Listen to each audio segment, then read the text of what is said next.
Chapter 16. Why the Buddha Laughs Last. I got back to the cave just before sunset, and found Master Fwop and the Oracle busily preparing dinner over the fire pit. I unstrapped my gear, and as the smell of whatever they were cooking hit my nostrils, my mouth began to water, and the hunger in the pit of my stomach instantly awakened. Psychically sensing my need for carbohydrates, Master Fwop heaped mountains of cooked grains onto my plate.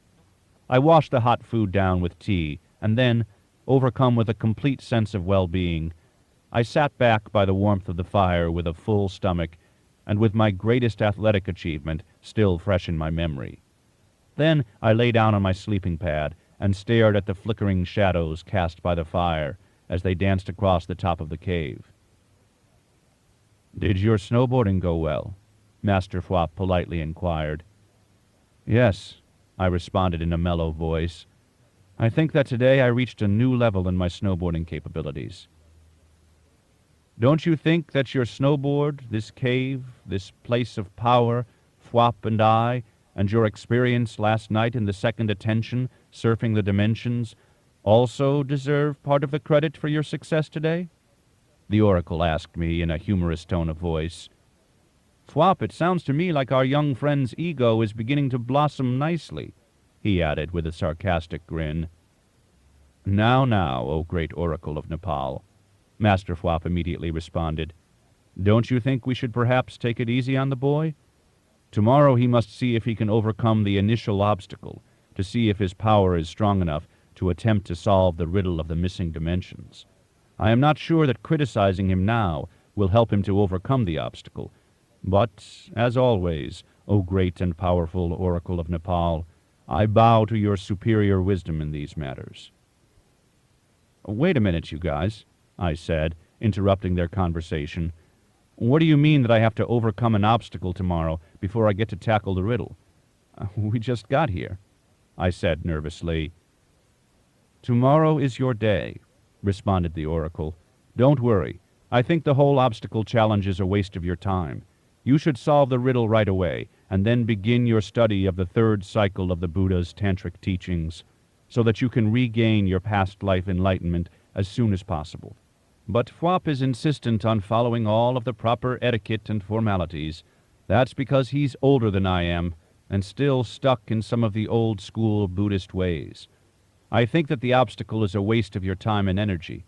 We should get on with solving the riddle, and teaching you what you need to know now, before you return to the West."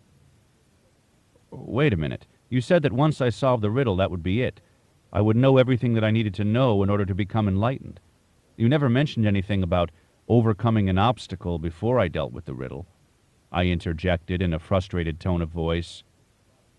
"And what about the disembodied master who spoke to me out on the peak?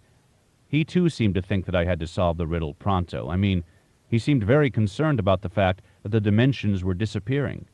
Master Fwop told me he was posing a riddle for me to solve that would help me, if I succeeded in solving it, to become enlightened. The two of you confirmed this, and we trekked all of the way out here to do it. What gives? Is this one of your Buddhist jokes?" "Not at all," Master Fwop responded. "The obstacle is real, and solving it will help you the day after tomorrow, when you attempt to solve the riddle of the missing dimensions. If you succeed in overcoming the obstacle tomorrow, and in solving the riddle the day after tomorrow, you will still need both the oracles and my empowerments and explanations to move from a conceptual understanding of the more advanced tantric methods and practices to the actual knowledge and experience of them." "Let me see if I'm getting this straight. Even if I overcome the obstacle, whatever that might be, and then successfully solve the riddle, you two expect me to stay here in Nepal even longer and study the advanced tantric stuff with you?" "Definitely," Master Fwop replied. "I am afraid there is no other way in this age to find out what you must know." "Most definitely," shouted the Oracle. "You're not going to escape from your karma so easily. Don't feel bad, though. Both Fwop and I have gone through the same mental states you are currently experiencing, and we have an understanding of your frustrations." "Hold on a minute here, you two. I came to Nepal to snowboard the Himalayas. I ran into Master Fwop, and he told me that studying Buddhism would make me a better snowboarder. He performed miracles in front of my eyes and transported me into levels of perfect awareness and knowledge that I didn't even know existed. Then I came here to this cave with the both of you to improve my snowboarding through learning more about Buddhism. Now this whole thing is beginning to sound more like going to college, I complained. Once I pass one course, I just get stuck in the next, more advanced course. I know for sure that I'm not ready for college yet. As a matter of fact, I don't know if I ever will be. Do you know why the Buddha always laughs last? Master Flop asked me. You know that I don't know why the Buddha always laughs last. What does that have to do with what we were just discussing? Everything and nothing, responded the oracle. Okay, why does the Buddha always laugh last? I inquired, my frustration growing with each passing moment. He laughs last because he didn't laugh first, Master Flop responded in a serious tone of voice. What is that supposed to mean? And what does that have to do with overcoming the obstacle and finding the secret of the missing dimensions? And then with my having to stay here longer in Nepal and study the advanced tantras with the both of you. It's the easiest way to overcome the obstacle, the oracle commented with a yawn. But what does it all mean? Obstacle, missing dimensions, advanced tantras? I asked. Nothing at all, responded Master Flop. Well, if you'll excuse me, that sounds pretty dumb. What's the point of a question that has an answer that doesn't mean anything at all? I told you the obstacle was a waste of time, the oracle said with a bored expression on his face. But Flop is definitely a man who believes in the old ways, so I suppose we must go through with this. Indeed we must, Master Flop replied with renewed vigor in his voice. Okay, I'll listen, but I want you both to know, no disrespect intended, that I am definitely in my heavy skepticism mode, I said, as a tone of righteous indignation began to creep into my voice. So what else is new? Inquired the oracle. The obstacle is why the Buddha laughs last. His laughing last is not the obstacle. This is a clue that should enable you, after you understand the half-life of time, to overcome the obstacle with ease, Master Flop said in a formal tone. Once you have overcome the obstacle and solved the riddle, we will lead you through the advanced tantras. All of this, I promise you, will further improve your snowboarding and also provide you with the skillful means to do something much more important, namely, to become enlightened. I feel like you two are setting me up here. We are, responded Master Flop. We are, echoed the oracle. But we are not setting you up for something unhappy or unfortunate, Master Flop continued. Remember, our Buddhist humor is based on making others happy. We take no joy in the difficulties, misfortunes, or frustrations of others. Yes, indeed, we are setting you up. We are setting you up to be the best snowboarder you can be and to regain your past life enlightenment. We are setting you up for very happy things.